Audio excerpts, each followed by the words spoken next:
começando o Artigo 5º, um programa que leva até você temas que estão na Constituição Federal, que fazem parte do dia a dia de todos nós, cidadãos brasileiros. No programa de hoje, vamos falar sobre os direitos das presidiárias. O artigo 5º determina que a pena tem que ser cumprida em estabelecimentos diferentes para homens e mulheres. Também assegura o respeito à integridade física e moral, além de garantir condições para que as presidiárias possam ficar com os filhos durante o período de amamentação. E para falar sobre os direitos das presidiárias, nós temos dois convidados no estúdio do Artigo 5º. Está aqui conosco Luiz Fabrício Vieira, diretor de Políticas Penitenciárias do Departamento Penitenciário Nacional do Ministério da Justiça.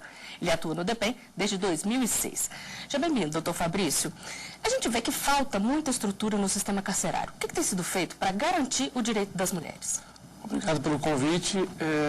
O Departamento Penitenciário Nacional, ele lançou em novembro do ano passado um Programa Nacional de Apoio ao Sistema Prisional, que visa zerar o déficit feminino de vagas, além de gerar vagas em cadeias públicas para os presos, para os homens. E é muito difícil garantir o direito das mulheres? A dificuldade está na implementação da política, porque o governo federal elabora e desenvolve o programa a ser implementado, mas os estados e o Distrito Federal é que tem a competência de implantá-lo de fato. Então, muitas vezes, a política é elaborada no governo federal, mas a implantação ela fica muito aquém do esperado. E também está aqui conosco Luiz Roberto Cavalieri Duarte, defensor público do Distrito Federal. Ele é especialista em direito penal e processo penal. Já bem-vindo, doutor Roberto. Chegam muitas demandas até a Defensoria Pública sobre violação de direito das mulheres? Na verdade, a Defensoria Pública, quando se trata da mulher encarcerada, ela fica mais na questão processual. E, de logo, as questões que envolvem ainda a prisão preventiva das mulheres são tratadas pela Defensoria Pública ainda no âmbito das varas criminais afetas ao processo. E, no que tange à execução penal, isso já tem um núcleo especializado, determinado pela LEP, criado em todas as localidades, que tem efetivamente a Defensoria Pública para dar o tratamento necessário às mulheres encarceradas. Na prática, então, as mulheres têm onde buscar seus direitos? Vai depender de cada estado. Tem estados que possuem efetivamente a Defensoria Pública com núcleo especializado no atendimento e elas conseguem ser atendidas na medida do possível, uma vez que nem toda a Defensoria Pública, ainda que implementada, tem os recursos possíveis para esse atendimento especializado. As mulheres são a minoria na população carcerária e, apesar do índice de presidiárias crescer mais do que o de presos, esse número ainda é pequeno. São cerca de 35 mil detentas em todo o país. O problema é que o sistema foi pensado para homens e falta estrutura para cumprir o que determina a lei.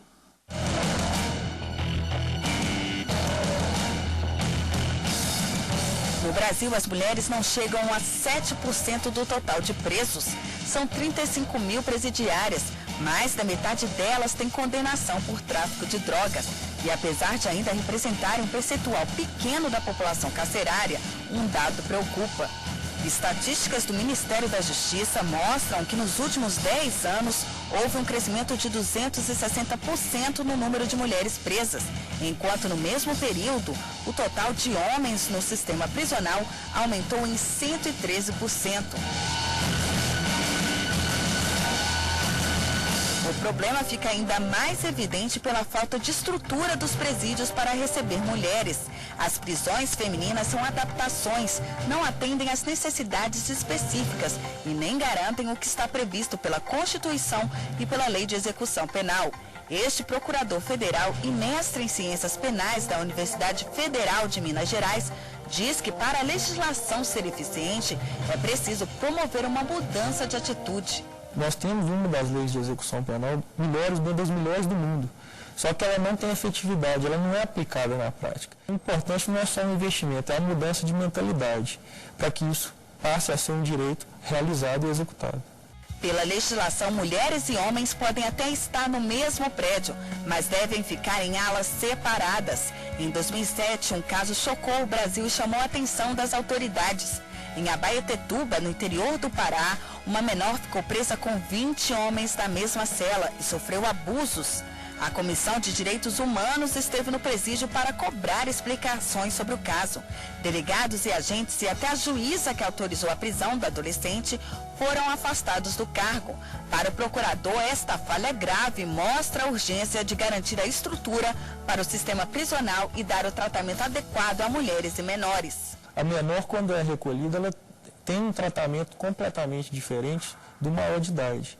Então, ela deveria ter passado por outro tipo de procedimento e não aquele, que é o procedimento correto. Então, além de investir não só nas penitenciárias, nós temos que investir também nesses centros de recolhimento de menor. Existe uma sequência de irresponsabilidades e elas têm que ser apuradas e punidas. Então, cabe ao Estado e ao Poder Judiciário fazer com que esses direitos sejam respeitados.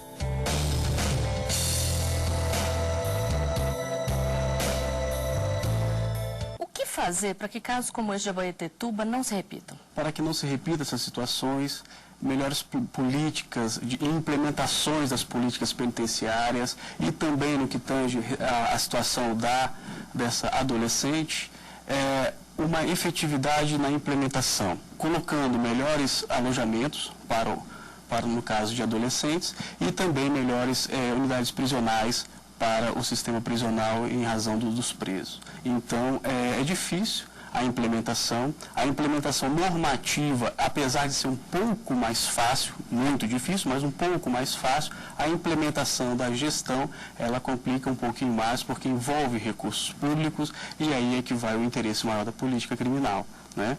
E é óbvio que é uma situação que é um pouco deixada de lado, e isso é de conhecimento, pelo menos, geral, vamos dizer assim, e que envolve o incentivo do Estado e uma mudança de mentalidade, como disse o procurador Gregory.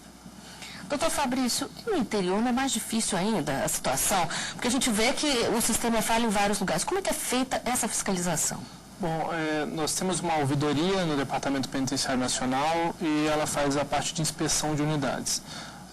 A interiorização do sistema prisional ela ainda é muito falha, né? Nós temos hoje unidades com um potencial muito grande, mas sempre nas capitais, nas grandes regiões metropolitanas. Essa tendência a trazer para as demais regiões do Estado também as unidades prisionais, ela é crescente, mas depende de muito investimento, né? Uma unidade com o menor número de vagas, 180, 200 vagas, ela custa às vezes o mesmo valor de uma unidade para 400 vagas, né? Quanto maior a unidade, reduz o custo pela distribuição das áreas. Então, ainda é muito falho isso. E na população feminina, isso é mais aparente, porque as unidades, como foi dito na reportagem, elas são adaptadas, as masculinas para as femininas, né, na sua grande maioria. Alguns estados têm um investimento maciço e fazem já unidades prevendo, né, o encarceramento feminino, mas mesmo assim ainda é muito pequeno o número de unidades penitenciárias no interior dos estados. Como é que fica a situação, então? Numa cidade pequena, onde a delegacia, por exemplo, não tem cela suficiente para poder fazer essa divisão, qual que é a orientação? Bom, inicialmente, a delegacia de polícia ela não é estabelecimento prisional adequado para a custódia de presos, né? Normalmente, o preso ele deve ficar no prazo de 48, 72 horas na unidade de policial, na delegacia de polícia, após ser encaminhado. A gente sabe que passa desse prazo, né? Nós sabemos, mas a delegacia de polícia ela não pode ser considerada como estabelecimento prisional, né? Mesmo provisoriamente preso ou preventivamente, o cidadão deveria ser destinado a uma cadeia pública. Então, o investimento em reformas de delegacias, ela não pode ser priorizada para o encarceramento. Nós temos uma dificuldade grande em conseguir chegar a um grande número de cadeias públicas no interior. O Programa Nacional de Apoio ao Sistema Prisional ele vai gerar vagas para presos provisórios por ser a grande maioria da população carcerária hoje. Nós temos cerca de 44% de presos provisoriamente. E no universo feminino não é diferente. Nós temos hoje 10 mil presas provisórias e mais 4 mil presas em delegacias. A meta do governo federal é a retirada dessas pessoas das unidades policiais para possibilitar que o efetivo policial, a policial civil, de fato faça seu papel de investigação e de repressão ao crime organizado. Professor, em caso de abuso, quem é que pode ser responsabilizado? Como é que a família da presa ou a própria presa devem agir? Nesse caso, relatando a situação para os órgãos Ministério Público, a Defensoria Pública, a eventual Secretaria de Justiça, eventualmente a Secretaria de Direitos Humanos, até o Departamento Penitenciário Nacional ou diversos outros conselhos que integram essa política criminal e, ao mesmo tempo, através desses órgãos, buscando efetivamente a instauração de alguns procedimentos administrativos, visando em especial apurar e efetivamente encontrando ali o responsável, penalizá-lo pela situação. E a presa pode pedir indenização, por exemplo? Pode. Constatando esse erro grosseiro, né, há a possibilidade de indenização através de pedidos na Justiça, visando ressarcir do prejuízo e compensá-la da situação que lhe foi posta. Doutor Fabrício, um dado que chama a atenção é o tanto que tem crescido o número de mulheres em relação ao número de homens. Qual que é o perfil da presidiária? Bom, hoje a mulher presa, ela, ao contrário da população carcerária em geral, ela tem pele parda, ela é minoria por já estar fora das políticas públicas como um todo e grande parte é presa por tráfico de drogas. Nós temos hoje cerca de 15 mil mulheres presas por tráfico de drogas e outras 6 mil por crimes contra o patrimônio. O departamento vê esse crescimento da população feminina de forma muito ponderada, porque os dados reais da população carcerária compilados pelo Ministério da Justiça, eles datam de 2007. Antes disso, a atualização e o fornecimento desses dados era feito de forma muito precária. Então, nós temos um sistema, que é o Sistema Nacional de Informações Penitenciárias, que os dados começaram a ser mais fidedignos a partir de 2007. Agora, a população feminina, ela tem uma característica muito interessante, que de ser presa tentando ingressar com drogas no estabelecimento penal masculino, tentando levar drogas para os seus companheiros e maridos na unidade prisional. E essas presas, elas têm direito à visita íntima? Olha, a visita íntima ela não está regulamentada em lei. Então, alguns estados eles permitem, outros não.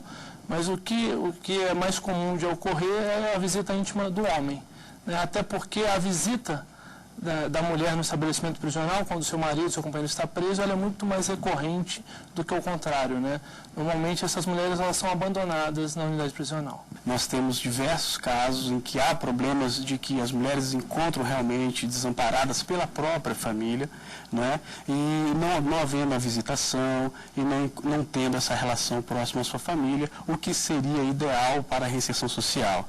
Há essa falta, há esse desleixo da própria família, que diante desse caso realmente deixa à mercê a situação da família, fica de fora, esperando que um dia saindo ela possa retornar ao lar, enfim, deixa a situação dentro da penitenciária por conta própria. E no próximo bloco você vai saber mais sobre os direitos das presidiárias. O artigo 5º volta já.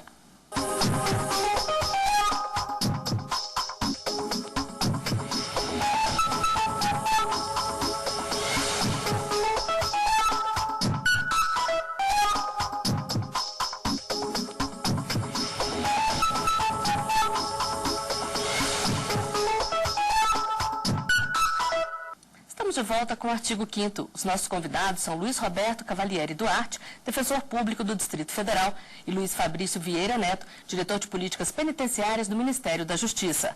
No programa de hoje estamos falando sobre os direitos das presidiárias. Em 2009, a Lei de Execuções Penais foi alterada para garantir condições mínimas de assistência para as mães presas e para os recém-nascidos. Com a mudança, foi assegurado o acompanhamento médico para as mulheres, principalmente no pré-natal e no pós-parto, e também para os recém-nascidos. A lei diz ainda que os estabelecimentos penais femininos devem ter berçários, onde as condenadas podem cuidar dos filhos com até 6 meses de idade. Também determina que deve haver uma seção para gestantes e parturientes, além de creche, para abrigar crianças entre 6 meses e 7 anos de idade, que não tenham outro familiar para se responsabilizar por elas. Doutor Fabrício, na prática essas creches têm funcionado? Em que condições que essas crianças ficam?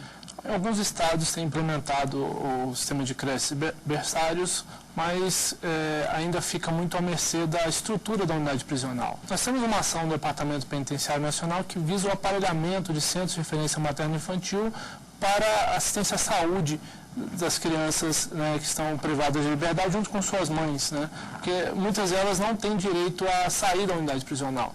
e isso atrapalha um pouco no desenvolvimento sociocultural da criança, né? Pensando no ponto de vista social, não tem muita eficácia essa permanência se não tiver uma ação também com o mundo exterior. Então, alguns estados implementam creches externas, né? A criança, ela passa o dia numa creche fora da unidade prisional e à noite ela volta para o convívio com a sua mãe presa. Esse é um tema extremamente preocupante e tormentoso. Na realidade, nas instituições penais que não tenham o berçário, né, normalmente, eventualmente se autoriza ou a prisão domiciliar, nesse caso, ou em certas situações, e que não é muito bom, ficando em celas isoladas com a criança. Isso não é um dado muito bom para o crescimento da criança, para aquele desenvolvimento da relação afetiva, mas é um momento muito importante esse período da amamentação. Esse período de berçário, que vai até 6 meses, é um momento onde há um impacto físico na questão da amamentação e também psicológico na questão do afeto. E um dado interessante é que, nesse momento, a condenada, ela se coloca como mãe, não mais sentenciada, e assim, aquele ato delituoso que ela pensava, ela pensa agora no ato protetivo. Então, há um momento agora, diante dessa situação de pós-parto, ou até da gestação, um momento em que todos ao redor dessa mulher encarcerada devem ter melhores olhos, aproveitando essa situação para a reinserção social. E qual que é a realidade do país hoje, doutor Fabrício? Existem muitos estabelecimentos com creches, como manda a lei, ou a maioria não tem? A grande parte não tem. Nós temos hoje dados reais de cerca de 300 crianças em estabelecimentos prisionais e, pelas condições estruturais, os estabelecimentos que não foram planejados para isso não têm essa previsão do espaço para creche, nem tampouco às vezes para berçário.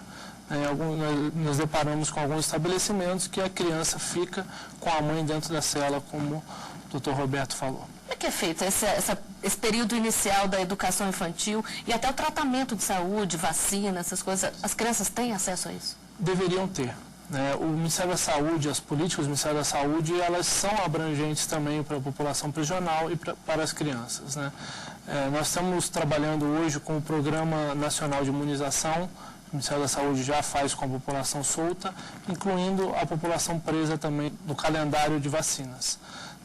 Só para a influenza A foram adquiridas 500 mil doses, para vacinar tanto presos quanto servidores penitenciários, né? E mesmo não atingindo diretamente as crianças em unidades prisionais, a política do SUS, da unidade de saúde local do município onde tem o estabelecimento prisional, tem que atender essas crianças. E nas ruas as pessoas falam sobre o tratamento diferenciado para homens e mulheres no sistema carcerário. A equipe do Artigo 5º foi conferir as opiniões. Pelo fato de ser mulher, ser mais delicada, às vezes as condições do próprio local deveria ser mais ajustável à mulher. O erro é um só, não é? Se o homem cometeu um tipo de crime, a mulher cometeu um igual, o tratamento é um só. Eu acho que ela tem que ter um tratamento diferenciado, mesmo por ser mulher e ser mais frágil, mas tem muito presa perigosa, então tem que ter um certo cuidado. Cada ação sua tem uma consequência, então se ela agiu, ela sabe que vai ter alguma coisa que não vai ser bom para ela, né? Então acho que deve ser a mesma coisa. Independente de sexo, todos os dois têm que ser tratados da melhor forma. O que se deve fazer são projetos, né, para retirada dessas pessoas, para integrá-las à sociedade. Doutor Fabrício, a gente viu aí, como falou o entrevistado, da necessidade de projeto de reinserção. Como é que isso funciona no caso das mulheres? E queria saber também se o trabalho delas tem que ser diferenciado dos homens. Bom, isso é um tema muito polêmico, né? Hoje as mulheres, elas fazem todos os trabalhos que os homens fazem também. Nós temos uma política de financiamento já prevista para esse ano. Nós vamos atender 20 unidades da federação, com pelo menos aparelhamento de cursos e de oficinas de trabalho em três estabelecimentos de cada unidade. Lá está previsto blocos de concreto, né, a confecção de blocos de concreto, corte e costura industrial e panificadora e confeitaria. Todos esses projetos eles podem ser feitos tanto por homens quanto por mulheres. Nós temos uma crescente necessidade da construção civil em agregar essa mão de obra, né, especializada. E a nossa meta é capacitá-los para, no convívio, no retorno à sociedade, que eles possam conseguir um mercado de trabalho, né, e a sua reintegração social completa. E nisso, mesmo na construção civil, nós temos visto que as mulheres ocupam uma parcela muito significante, né, tanto na parte de engenharia quanto de execução da obra mesmo, pintura, né, elas são até mais delicadas e têm maior perfeccionismo no desenvolvimento dos trabalhos. Esse tratamento diferenciado, ele vale também na hora de definir a pena ou aí o que manda é o tipo do crime cometido? Nesse caso, a legislação ela fica mais em torno da questão da pena e o crime vinculado. Tratando-se de crime não hediondo e não assemelhado ao hediondo, a progressão se dará da mesma forma, com os mesmos requisitos, e tratando-se de crime hediondo após 2007 e equiparados, também a situação ela é colocada da mesma forma como aos homens que estão encarcerados. Doutor Fabrício, como é que funciona a segurança nas penitenciárias femininas? Tem que ser feita exclusivamente por mulheres? A Lei de Execução Penal, a última alteração em 2010, ela exige que seja feita exclusivamente por mulheres, né? Mas nós vemos que, na maioria dos casos, isso não acontece pelo baixo número de mulheres como agentes penitenciários ou agentes prisionais. Muitas vezes os homens fazem a parte de segurança externa e algumas mulheres trabalham na parte interna, na parte de revista, mas isso não é ainda de forma correta implementado. Isso não acaba gerando algum tipo de problema? Olha, constrangimento há, né, mas pior que o constrangimento é não ter as condições adequadas para as mulheres ficarem encarceradas. Defensor, o que é feito no caso das presas estrangeiras? É diferente ou o tratamento é o mesmo? A questão da presa estrangeira há um pequeno diferencial. É uma parcela significativa da população carcerária, porém, elas necessitam de um olhar mais específico, tendo um intérprete para a tradução do seu idioma, bem como o intermédio do consulado quando tem essa situação. No momento da presa, quando está com o seu filho, durante a amamentação, permanece junto. Mas no momento da separação é que ocorre um certo problema, porque normalmente os familiares não estão no Brasil e aí deve ser encaminhado ou para o exterior, o que é muito difícil, bem como a questão do abrigamento institucional. Por ela não apresentar residência fixa no país, tem mais um problema na questão já judicial, a questão de progressão, o livramento condicional. Então, ela tem uma situação mais específica e um problema maior ainda a ser resolvido. Doutor Fabrício, a lei determinou as mudanças, mas condicionou as normas de finanças públicas aplicáveis. Isso não significa que o Estado só é obrigado a fazer essas mudanças se tiver o dinheiro disponível? Isso pode servir de desculpa para não aplicar na prática os direitos? A execução penal, ela, pela Constituição Federal, ela é de competência dos Estados, né? A União ela tem um papel de fomento e de auxílio aos Estados na implementação da política. Nós temos várias fontes de financiamento para a parte de reintegração social, mas o Estado ele tem que ter consciência que os projetos também têm que ser desenvolvidos pela Secretaria de Justiça ou Administração Penitenciária. Tem uma alteração de um Estado para outro, às vezes até segurança pública.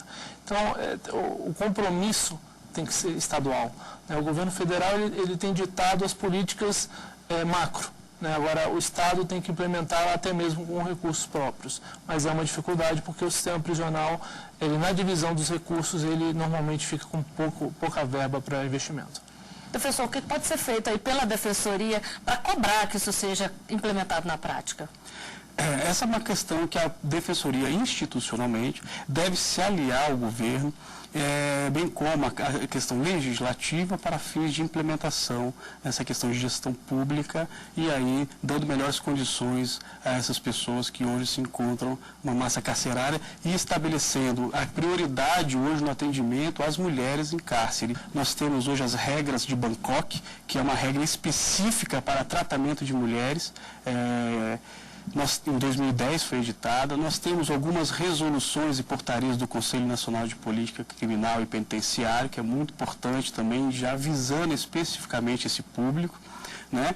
E assim implementando junto com essas instituições, com as demais instituições, os conselhos, que envolvem também como órgãos da execução, uma melhor implementação e ajuda nesse momento de reinserção e readaptação social. O Ministério da Justiça ele tem uma comissão né, voltada para a situação da mulher encarcerada e um grupo de trabalho interministerial envolvendo o Ministério da Saúde, Ministério da Educação, Ministério do Desenvolvimento Social, Secretaria de Direitos Humanos, de Política para as Mulheres e de Igualdade Racial, voltada ao encarceramento feminino, ao desenvolvimento de políticas específicas para o encarceramento feminino.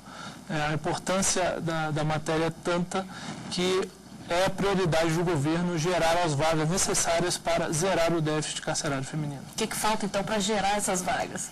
Muitas vezes projetos dos estados, né? O departamento tem trabalhado com o desenvolvimento de projetos de unidades prisionais para doar aos estados para que eles implementem de forma mais rápida. Agora a gente vê uma luz no fim do túnel, defensor, ou é um problema difícil de ser resolvido? É um problema difícil de ser resolvido. A questão carcerária, ela é como um todo difícil, porém há uma luz, porque as questões agora estão sendo mais colocadas aos olhos, né? Cada vez mais a situação está sendo mais transparente e assim há uma luz, sim, certamente, para essa situação que hoje o Brasil se encontra. Doutor Fabrício, só para a gente encerrar, o senhor acha que as pessoas hoje cobram mais do governo que implemente as políticas, que realmente faça valer na prática os direitos? Sim, principalmente por meio da sociedade civil organizada, né? Nós temos vários grupos que acompanham a implementação da política e discutem a política penitenciária. A Pastoral Carcerária é muito ativa nisso e outros institutos que trabalham com direitos humanos também têm influenciado muito no desenvolvimento das políticas e cobrado ações afirmativas do governo federal. Bom, e nós estamos chegando ao final de mais um Artigo 5º. Defensor Luiz Roberto, doutor Luiz Fabrício, eu agradeço a participação de vocês aqui conosco e a gente se vê na semana que vem. Até lá.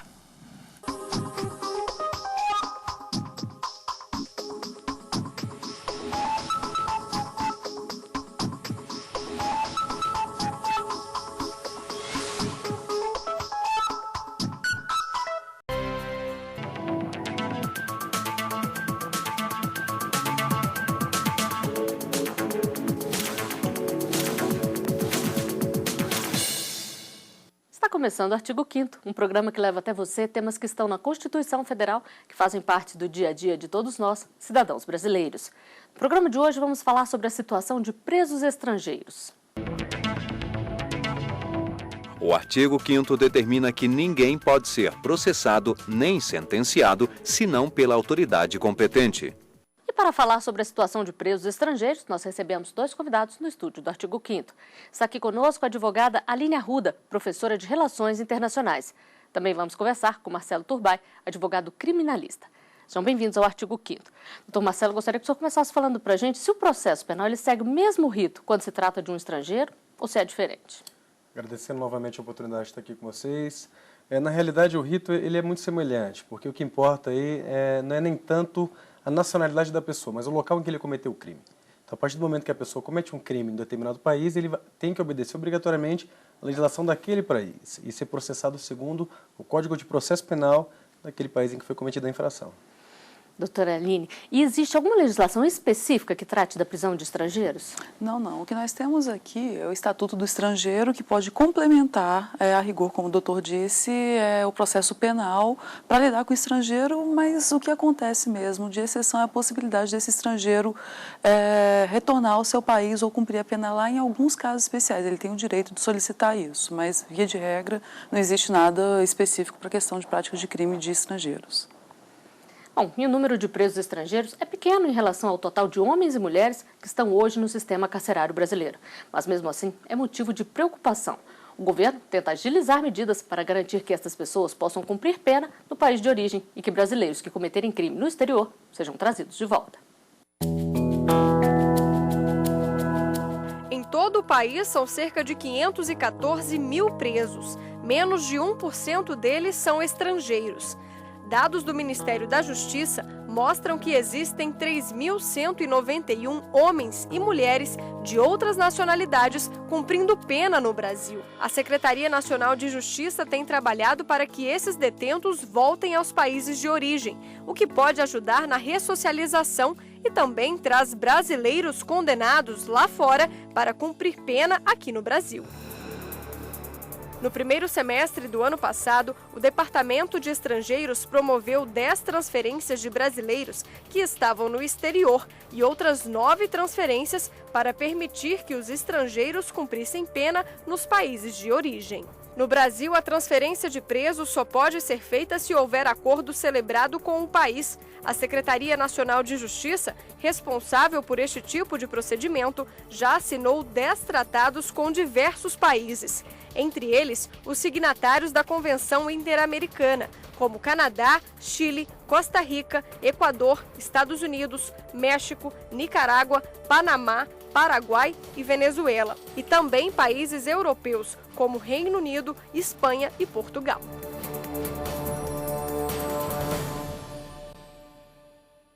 Doutora Aline, o que é preciso para ter um acordo como esse? O outro país tem que garantir a reciprocidade? Olha, quando é firmado o acordo, é preciso a boa vontade de ambas as partes, essa é a questão, né? Porque surgem problemas para lidar com a questão de presos ou de pessoas que são estrangeiras e cometem crimes dentro do seu território nacional. Então, o que deve haver mesmo é uma vontade entre as partes. Esse é o princípio básico da fundamentação dos acordos internacionais, né? E aí, a partir do momento em que existe essa boa vontade, é firmado o acordo, é firmado o tratado, né? Se ele vai ser cumprido, como ele vai ser cumprido, se essa reciprocidade ela vai ser respeitada, é uma outra questão, mas no primeiro momento isso existe sim. É pedido essa reciprocidade. Exatamente. Doutor Marcelo, qual é o benefício da transferência de presos? O que é mais importante aí, na verdade, é a ressocialização do preso. Esse é o grande fundamento do direito penal. As pessoas que cometem crime devem sofrer uma reprimenda, e a ideia dessa reprimenda não é provocar ali um sofrimento à pessoa, mas sim fazer com que ela seja gradativamente reintegrada à sociedade. Então a vantagem dela vir para o país de origem, próximo da família, próximo de uma convivência ali salutar a ela, é que ela possa aos poucos, gradativamente se ressocializar.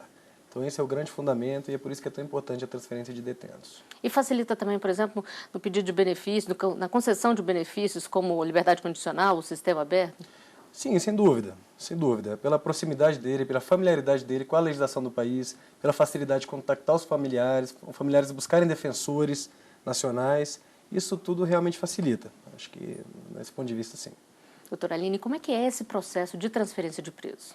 Olha, o processo de solicitação ele é feito junto ao Ministério da Justiça, né? Conforme a reportagem que passaram aí, ou o preso, né, ou a família dele, enfim, a Justiça tem que ser provocada para que o Estado, que é o representante, então, de fato, das negociações dos acordos e para que gere essa possibilidade de transferência do preso ocorra, né? Então, isso vai passar pelo trâmite do Ministério da Justiça.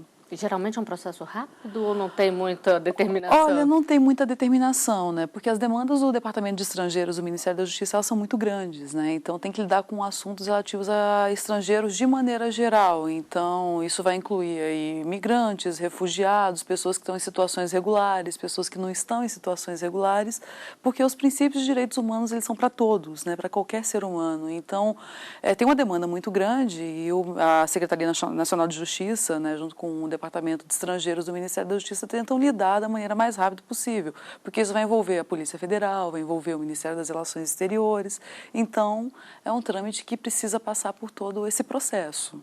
Doutor Marcelo, enquanto o preso não é transferido, como é que é feita a assistência dele? O país tem que disponibilizar um defensor, um advogado dativo, caso o estrangeiro não tenha como contratar um advogado particular? A rigor, toda pessoa que está sofrendo algum tipo de investigação, algum tipo de processo penal mesmo, ela tem que ter uma defesa. Esse é um princípio básico que existe no Brasil, assim como em todos os países da América Latina. Então, uma pessoa que está sofrendo essa investigação ou sofrendo uma prisão cautelar, tem que ter o defensor.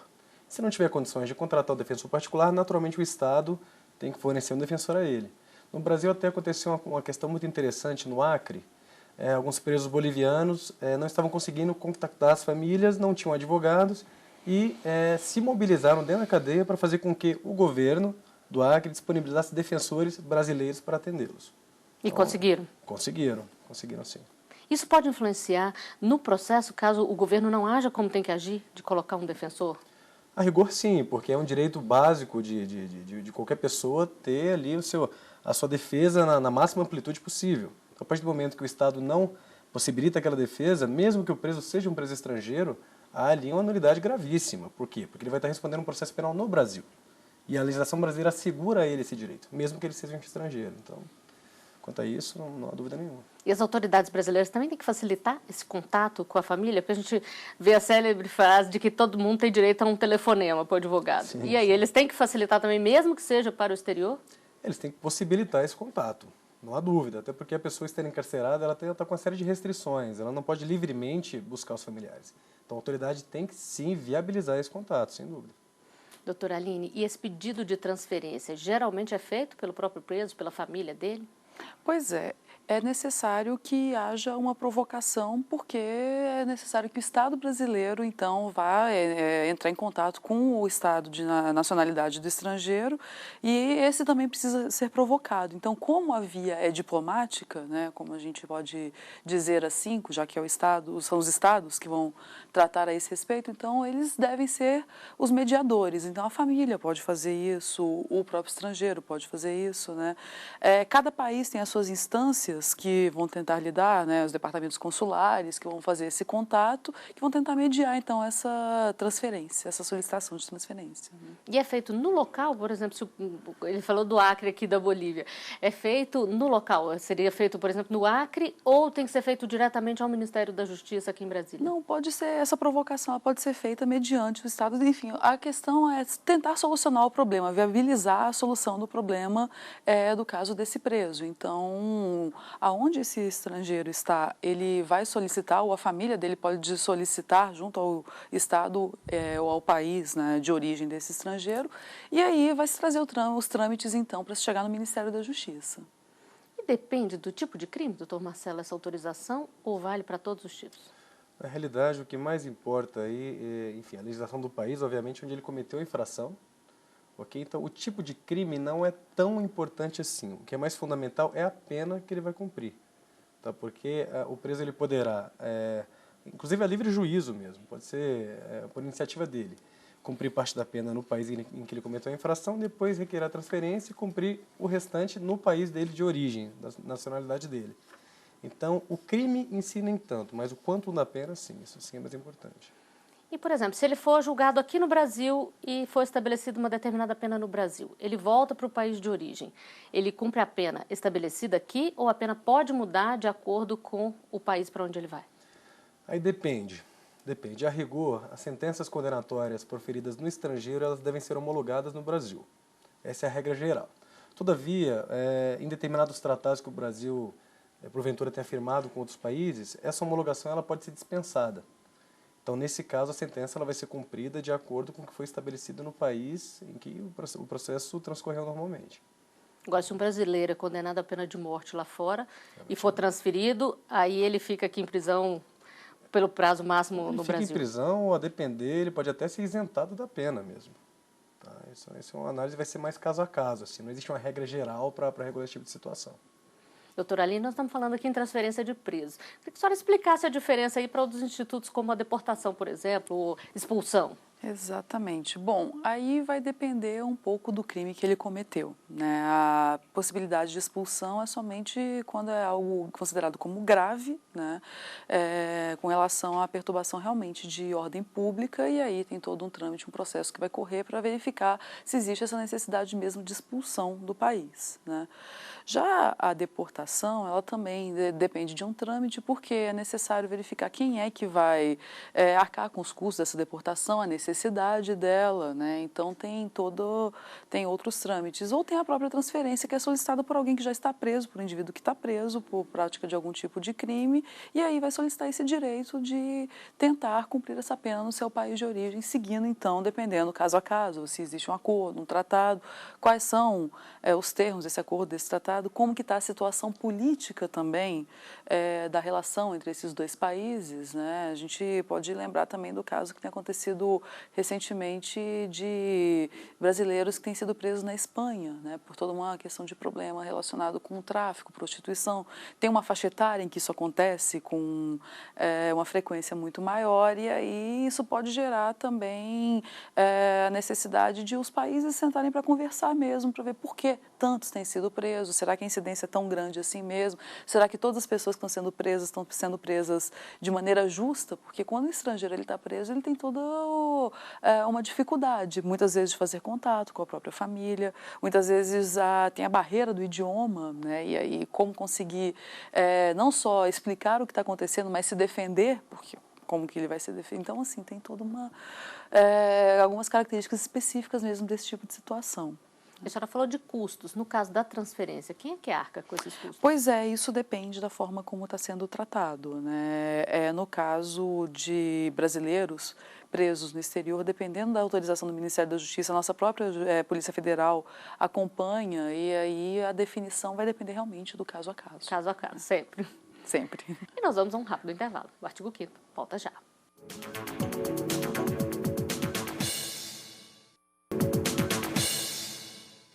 Estamos de volta com o artigo 5º. Hoje os nossos convidados são o advogado criminalista Marcelo Turbay e a professora de Relações Internacionais Aline Arruda. Eles conversam conosco sobre a situação de presos estrangeiros. E nas ruas este é um tema que provoca a curiosidade das pessoas, mas que também traz dúvidas. A equipe do artigo 5º foi conferir. Vamos à primeira pergunta. Pode acontecer de um estrangeiro ser punido aqui por algo que não é crime no país dele? Doutor Marcelo, como é que fica nessa situação? Olha, na realidade, sim. A pessoa ela vai ter que submeter à legislação penal do país em que foi praticada a infração. Acho que isso é que é o mais fundamental. Ela vai responder a um processo e, na eventualidade dela ou conseguir até mesmo se evadir do local do crime e voltar para o país de origem, aí a discussão pode ser outra. Ela efetivamente pode não sofrer nenhuma punição. Mas se estiver aqui no Brasil, ela paga pelo que ela cometeu sendo crime. De acordo com a legislação brasileira, não há dúvida. Doutora Aline, mas existem algumas exceções culturais, por exemplo, em alguns países que consideram a poligamia aceitável, no Brasil é crime. Se tiver aqui, tem que acatar sempre a nossa legislação ou tem alguma exceção? Tem que acatar sempre a nossa legislação, né? É claro que durante o processo pode ser que leve-se em consideração, por uma questão de subjetividade, alguma característica cultural, mas isso a rigor não. A rigor tem que cumprir a legislação da forma como é, no país onde ela está. E nós temos mais uma pergunta. Vamos conferir. O que é que acontece com um estrangeiro que é preso aqui no Brasil que não fala português? Doutora Aline, a gente já falou um pouquinho sobre isso, mas como é que funciona na prática? A autoridade local tem que contratar um intérprete? Pois é, na prática é necessário que essa pessoa seja ouvida, né? Então, se é necessário um intérprete, da forma como for possível, isso vai acontecer, né? Então, nem sempre precisa contratar um intérprete, mas que essa pessoa tenha direito, né, de se expressar, de dizer o que aconteceu. Essa, inclusive, é uma das maiores dificuldades apontadas pelo próprio Ministério da Justiça para lidar com esse tipo de caso, né? Tem algumas situações em que isso é mais fácil, em outras é mais difícil, mas é sempre necessário que se chegue à possibilidade dessa pessoa se expressar, né? E o Ministério tem determinado alguma ação para poder melhorar esse problema? Pois é, né? Tenta-se lidar da maneira mais humanitária possível, como a gente sempre diz, né? Então é um direito que a pessoa tem de se defender. Então é feito todo um esforço para lidar, mas não tem exatamente um trâmite, uma regra para como isso vai ser feito, só que com a maior boa vontade possível. Doutor Marcelo, e o preso ele segue a rotina de outros presos nacionais ou ele tem um tratamento diferenciado? Olha, Flávia, ele tem que seguir a rotina dos outros presos, inclusive o ideal é que ele receba rigorosamente o mesmo tratamento, até do ponto de vista da cordialidade, tá? Do respeito à dignidade dele. Então, essa é realmente uma questão difícil, porque por conta muitas vezes do bloqueio da língua, como a doutora disse, bem explicou, ele muitas vezes não consegue expressar o que ele quer, o que ele precisa, entrar em contato com a família. Então, cabe à autoridade do país em que ele está sendo processado, em que ele está preso, realmente se empenhar, ter essa boa vontade para tentar se comunicar com o preso e fornecer a ele as mesmas condições que presos brasileiros, ou enfim, se for um outro país, teriam da mesma forma. A maior barreira, então, é a língua? Olha, acredito que sim. Vamos a mais uma pergunta. A pessoa que é presa em outro país fica em cela comum ou junto com os outros presos?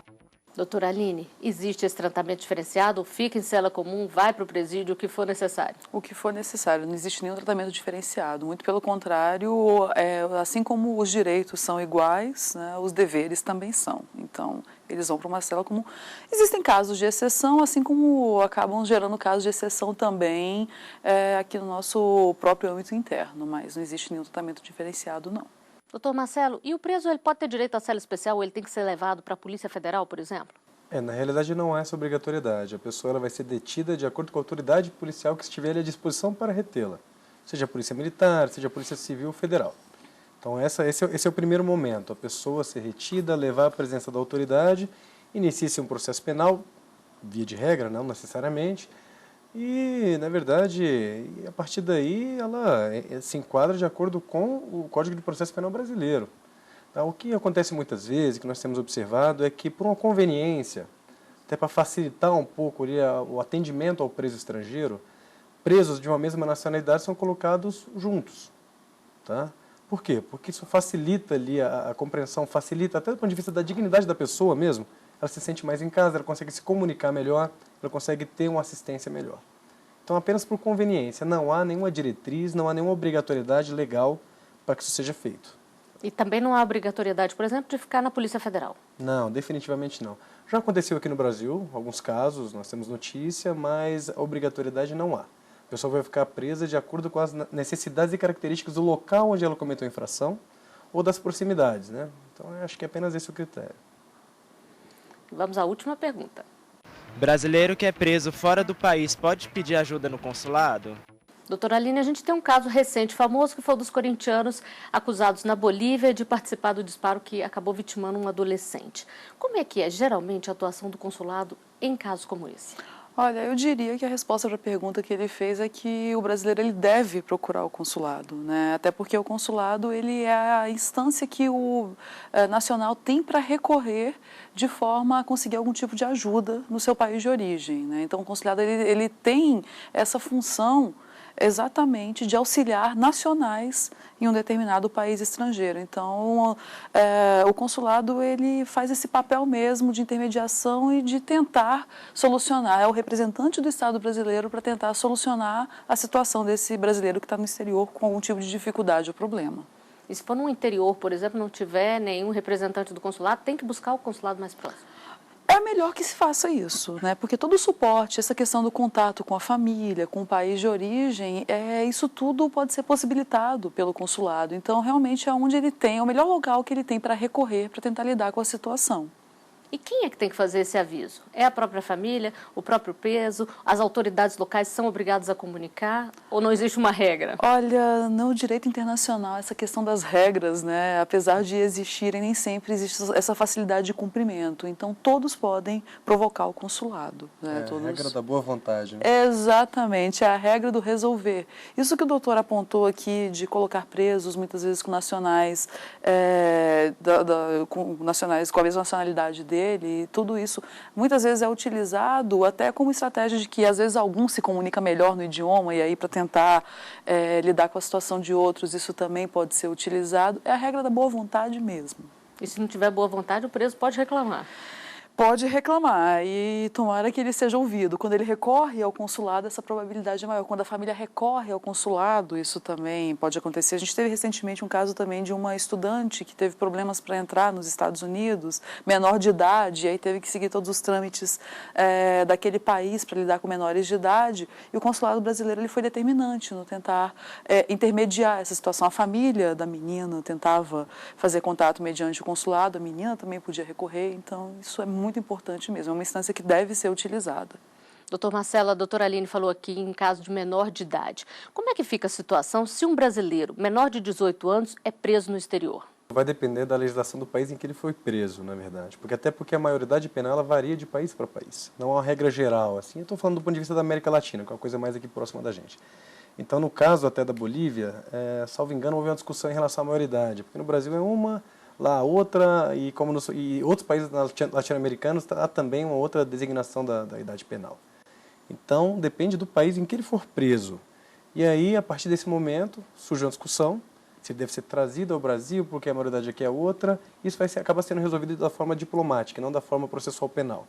E esse é o caminho realmente mais recomendável, assim, que os países entrem em contato, os consulados entrem em ação, para que isso seja resolvido da melhor maneira possível, os países e também para a pessoa que está encarcerada.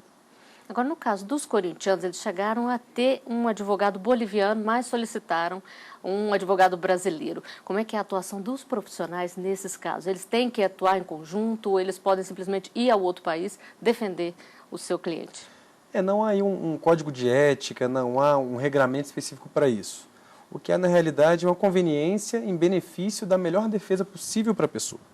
Acho que isso é o que é mais fundamental. No caso, como eles foram presos a quilômetros de casa, em um outro país, a facilidade maior era que se contratasse um profissional local. Por quê? Uma pessoa que tem mais familiaridade com a justiça, com as autoridades locais, não tem o bloqueio da língua. Então, poderia dar essa assistência de forma mais rápida e mais efetiva, fazendo esse intercâmbio entre a família e a pessoa que estava ali encarcerada. Num segundo momento, se a família entender por bem, contratar um advogado no Brasil que vá fazer essa ponte com os profissionais que estejam em outro país, tudo bem, ainda mais salutar. Tá? Por quê? Porque aí fica um intercâmbio permanente, de fácil compreensão, e quem acaba sendo mais beneficiado aí é a pessoa que está encarcerada. Agora, doutora Aline, o país pode se recusar a transferir, mesmo tendo um acordo com o Brasil, ou se tiver um acordo vale o que está escrito e pronto? O Estado é soberano, né? Então a decisão ela deve realmente partir de um consentimento do Estado. É claro que os acordos, os tratados, eles facilitam, né, essa transferência, porque já demonstra ali, no momento que se firma um acordo, essa boa vontade de tentar lidar com a situação sem prejudicar as pessoas que estão, então, presas ou podem vir a ser presas desses nacionais, mas o Estado é soberano, ele não precisa cumprir o tratado ou o acordo, ele deve, mas não necessariamente ele cumpre, então é necessária uma negociação, né? Os aspectos políticos eles são muito levados em consideração nessa situação. Né?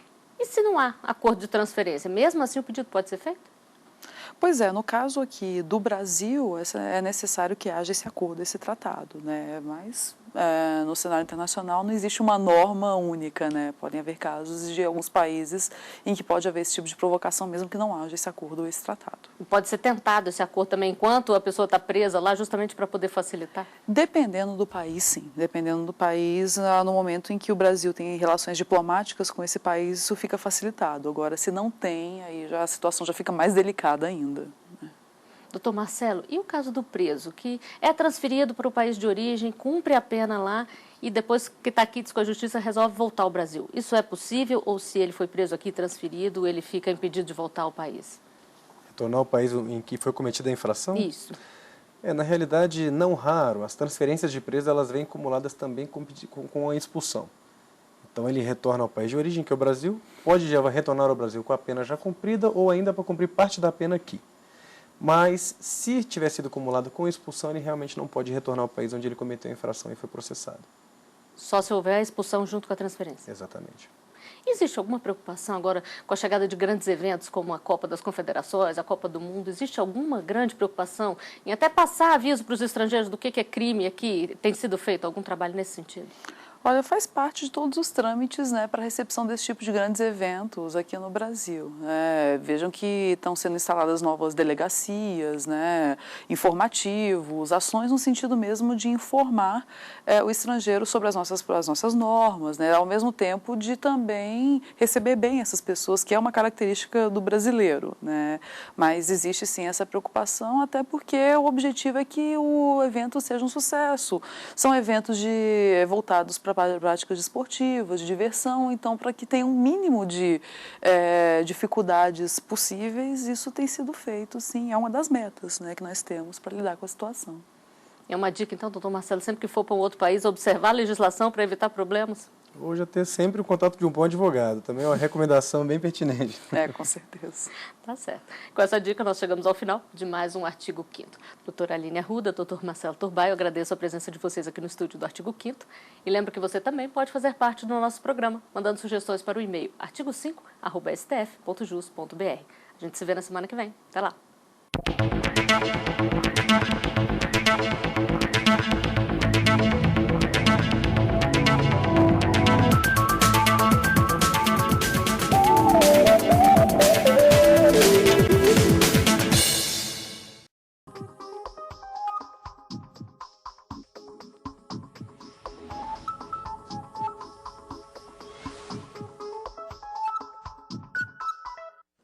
Começando o Artigo 5º, um programa que leva até você temas que estão na Constituição Federal e que fazem parte do dia a dia de todos nós, cidadãos brasileiros.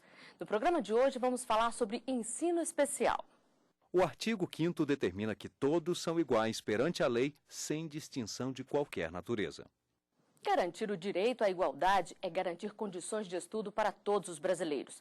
No último censo realizado pelo IBGE em 2010, mais de 45 milhões e meio de pessoas disseram ter algum tipo de deficiência. Muitas necessitam de ensino especial. E para falar sobre como esse tipo de educação é oferecido, nós temos dois convidados no estúdio do Artigo 5º. Está aqui conosco Yuri Gagarin de Mello, presidente do Conselho de Defesa dos Direitos da Pessoa com Deficiência do Governo do Distrito Federal.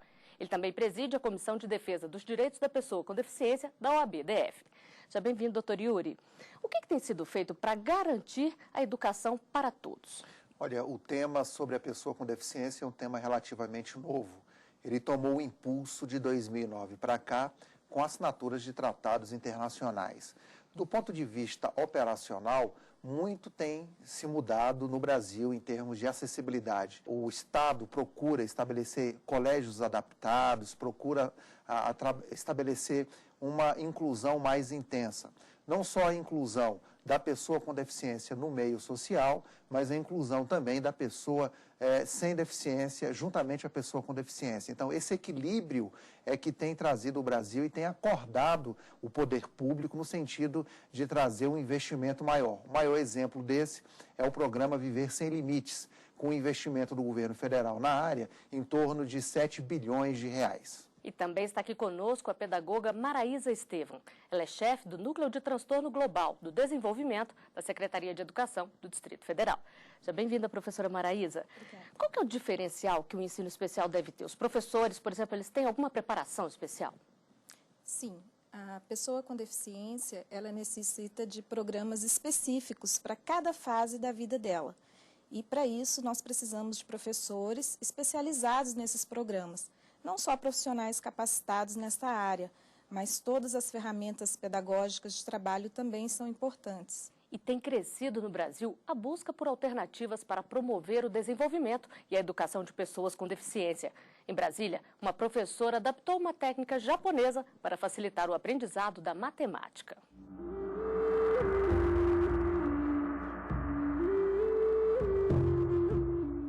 Aprender brincando. Para esta turma, a aula em formato lúdico tem um significado ainda mais especial. O soroban, uma técnica japonesa para fazer contas, tem ajudado muitos deficientes visuais a lidar com operações matemáticas. Soroban é o lápis e o papel do cego, que é onde ele vai desenvolver as técnicas e vai fazer os cálculos. A professora Satiko trabalha há 17 anos com deficientes visuais e adaptou a técnica japonesa para deixar o jeito de ensinar matemática mais fácil e atraente. Com materiais reciclados, ela produz sorobans de diferentes níveis. Começa ensinando as operações básicas e vai aumentando a dificuldade. Além de facilitar na hora de fazer cálculos, a técnica ajuda a melhorar a concentração e a memorização.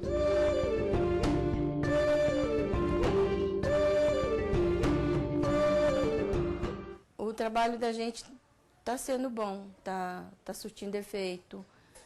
Eles estão não só usando em escola, eles estão usando para fazer compra, para anotar um telefone. Até para anotar um telefone a gente pode anotar aqui, existem as técnicas. Para os adultos, o soroban também ajuda e muito. José Aurélio perdeu a visão por causa de uma doença e teve que reaprender muita coisa. Tive que me reinserir na sociedade, né? Tive que começar do zero, aprender o braille, recomeçar na matemática através do soroban e outras práticas do dia a dia. José Aurélio acredita que o acesso à técnica japonesa pode ajudar no desenvolvimento e na inserção social dos deficientes visuais. A grande maioria dos alunos, infelizmente, eles com alguma deficiência, eles tem um certo temor de não ser aceito na sociedade. E a partir do momento que o professor itinerante tem a qualificação para transmitir a matéria necessária para esses alunos, eles vão se desenvolver com mais facilidade.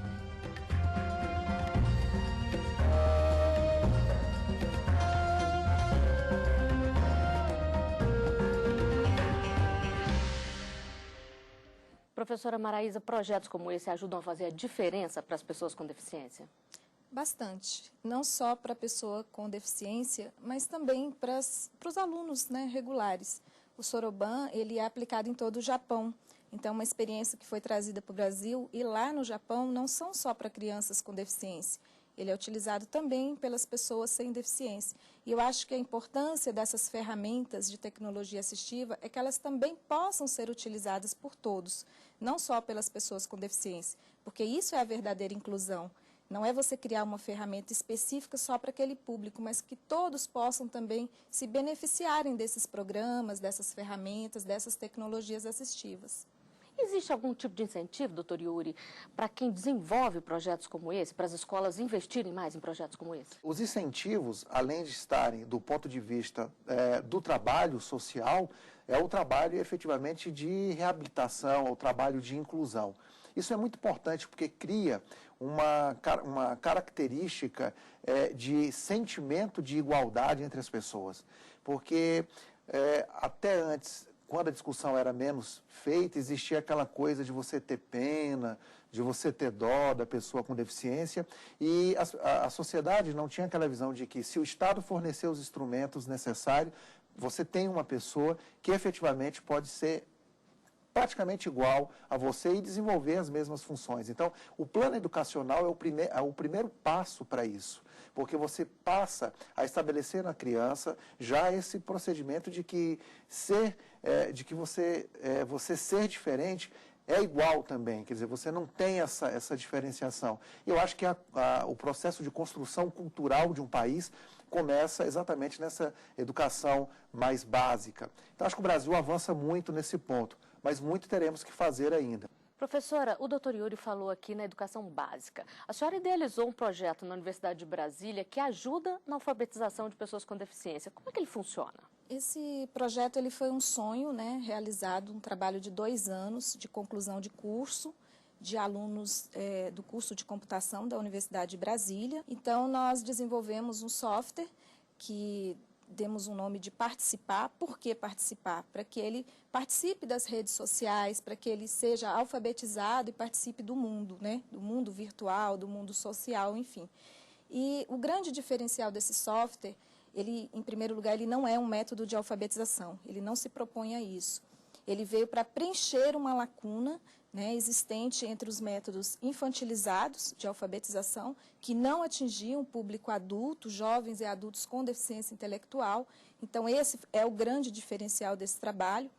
E, com isso, eles têm conseguido alfabetizar-se e comunicar-se com o mundo através das redes sociais, internet e assim por diante. E muitos deles que estão sendo alfabetizados também têm conseguido entrar no mercado de trabalho, que esse, para nós, é a grande importância social desse trabalho. Então, assim, o grande pulo do gato realmente desse trabalho foi isso, proporcionar essa inclusão social através da alfabetização, que é uma habilidade básica hoje.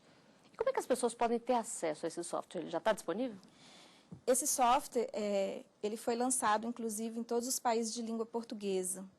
E a Secretaria de Educação do Distrito Federal ela tem disponibilizado para os centros de ensino especiais e as escolas, as pessoas, os pais, as famílias que desejarem, elas podem enviar um e-mail para a Universidade de Brasília, que é o projeto participar@gmail.com, e podem solicitar. Ele é um software gratuito, mas ele não é um software livre.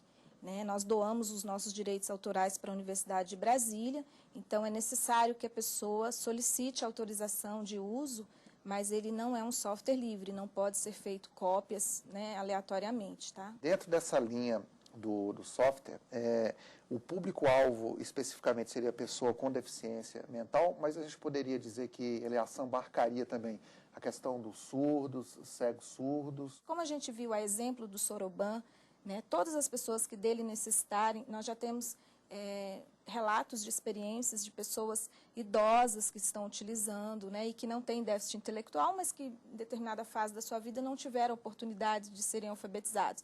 Então, ele é um software que pode ser trabalhado, ele se propõe a isso, ele foi uma ousadia nossa, ele foi construído todo com recursos nossos, não tivemos apoio financeiro, nem apoio pedagógico, enfim, de ninguém. Foi uma ousadia junto com esses alunos da Universidade de Brasília, do orientador deles, que é o professor Wilson, do curso de computação, e eu, que bancamos financeiramente todo esse projeto também. Então, doamos realmente esse trabalho para a sociedade. É um trabalho que ele saiu a versão 2 já. Estamos trabalhando também em outros softwares, em outras versões. Por exemplo, vamos lançar a Matemática para a Vida, vamos lançar também um outro software voltado para trabalhar com pessoas com mais comprometimento, como autismo e paralisia cerebral, com atividades de vida diária, onde a pessoa possa aprender a amarrar seu sapato, a pentear seu cabelo, as meninas a passarem um batom, que são habilidades simples para a gente, mas que para eles têm um grande significado, escovar os seus dentes e assim por diante, né? Então, estamos utilizando essa ferramenta de tecnologia para isso. Flávia, a gente sempre, quando fala sobre pessoa com deficiência, tudo custa 4 vezes mais caro. Eu estive fazendo um estudo recentemente na área tributária para saber se haveria a possibilidade de redução de custos sobre os insumos. É até um incentivo, né? Exatamente. Nós já temos hoje no Brasil uma redução de impostos federais, seria o imposto de importação e o imposto sobre produtos industrializados. Mas isso ainda é muito pouco diante da questão da necessidade da pessoa com deficiência. Se nós tivéssemos as reduções de impostos, como imposto sobre serviços, ICMS, que seriam impostos estaduais, impostos municipais, nós teríamos hoje uma diminuição dos custos, além do que já é oferecido, em torno de 30% a 40%. Por exemplo, na compra de uma cadeira de rodas, digamos. Então, a situação da pessoa com deficiência é uma situação que tem que ser olhada efetivamente com muito carinho. E eu acho que mais projetos, mais ideias de redução de custos devem ser feitas. Você veja o exemplo da professora Maraísa, em que tem que disponibilizar, juntamente com seus colegas de pesquisa, valores até do próprio bolso para desenvolver projetos belos, né, como esse que está sendo feito, e de grande relevância e de grande profundidade no desenvolvimento cultural e social desse país, na pessoa com deficiência. E o esforço dessas pessoas tem surtido efeito, né? Não tenha dúvida. Eu acho que o Brasil, ele começa a verificar que deve olhar para as pessoas com deficiência e atender um princípio básico da Constituição Federal Brasileira, que é o princípio da isonomia, não é? Que diz, lá está muito claro, muito bonito, mas nós temos que botar isso em prática.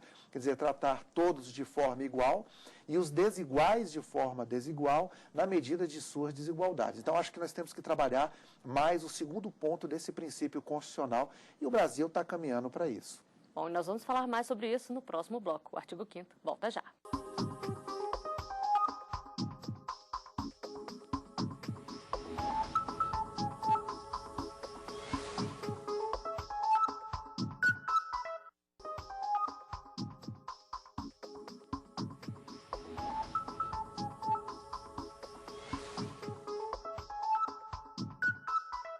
Estamos de volta com o artigo 5º.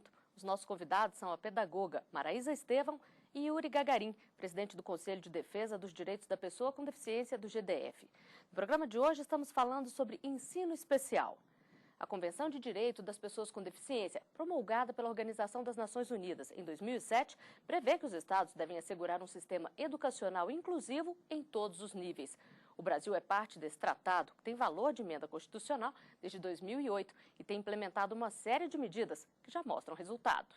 Dados do Censo da Educação Básica indicam que o crescimento de matrículas de estudantes da educação especial em classes comuns passou de 28% em 2003 para 74% em 2011. No mesmo período, o número de escolas com inclusão aumentou mais de 600%. Foi de 13 mil para mais de 93 mil. Doutor Yuri, que tipo de políticas têm sido implementadas para poder fazer a diferença aí? Primeiro é a participação e a conscientização de que o Brasil é signatário de um tratado sobre direitos humanos, né? Um tratado sobre direitos humanos tem efetivamente força constitucional e essa força constitucional tem que ser cumprida. A Constituição é a lei maior, a lei fundamental e efetivamente ela tem que ser cumprida. A Convenção ela veio realmente convalidar os princípios constitucionais que envolvem efetivamente o atendimento a políticas públicas de inclusão social no Brasil. Um dos pontos de inclusão social tem sido esse programa Viver Sem Limites.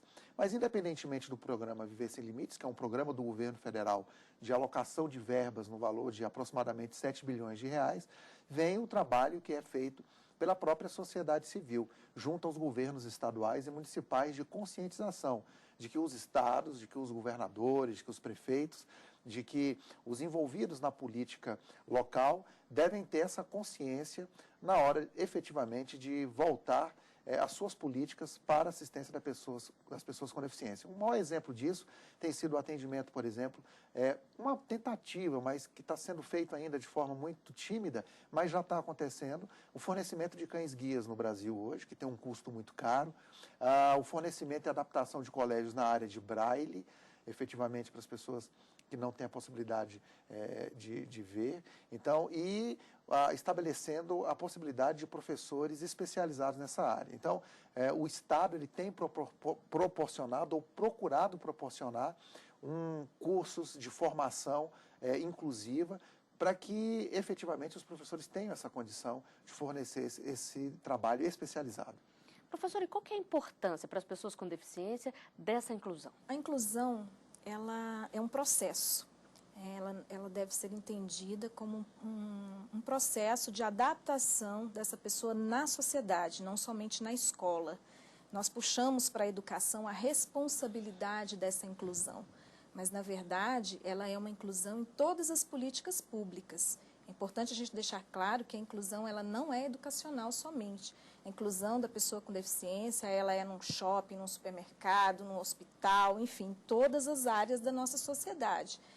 Mas a educação especial, ela puxou para si realmente essa responsabilidade e com essa possibilidade de convivência na escola com outras crianças sem deficiência, o nosso público, né, as crianças com deficiência, elas têm realmente conseguido, né, se adaptar, conseguido adquirir novas habilidades que, às vezes, somente no seu mundo pequeno, ali dentro do seu guetozinho, elas ficariam mais limitadas. Então, elas conseguem desenvolver mais habilidades. Por outro lado, a inclusão também não é para todos ainda, né? É importante que aquela criança que ainda precise realmente de ferramentas mais específicas para desenvolver as suas habilidades até chegar ao processo da inclusão, que ela realmente tenha acesso a uma escola especial, a um programa especial antes de chegar nessa inclusão. Então, a gente precisa fazer a inclusão de uma forma muito responsável, né? A inclusão ela veio para ficar, ótimo, né? Que bom que todo mundo está trabalhando em cima dessa nova fase da nossa sociedade, mas nós mal vivenciamos a fase da integração. E estamos agora dentro do processo de inclusão. Então, é importante fazer isso com muita responsabilidade e entender que existem ainda pessoas com deficiência que não estão ainda preparadas, não conseguiram ainda desenvolver os conteúdos básicos de vida para chegar dentro de uma escola regular. É questão de sobrevivência dentro de uma escola regular. E no caso de uma criança que precisa de um acompanhante o tempo inteiro, como é que fica? A família tem que providenciar esse acompanhante, a escola se responsabiliza, com quem fica esse custo? Eu tive a oportunidade, como presidente do CODED, como presidente da Comissão de Pessoa com Deficiência da Ordem dos Advogados do Brasil aqui do Distrito Federal, de participar de uma discussão recente sobre isso aqui em Brasília, em que uma mãe foi num determinado colégio em Brasília para fazer a matrícula do filho no colégio. Só que essa criança precisava de um atendimento especial, salvo engano, um acompanhante. Nesse exato momento, o colégio alguns colégios exigiram um valor maior na mensalidade.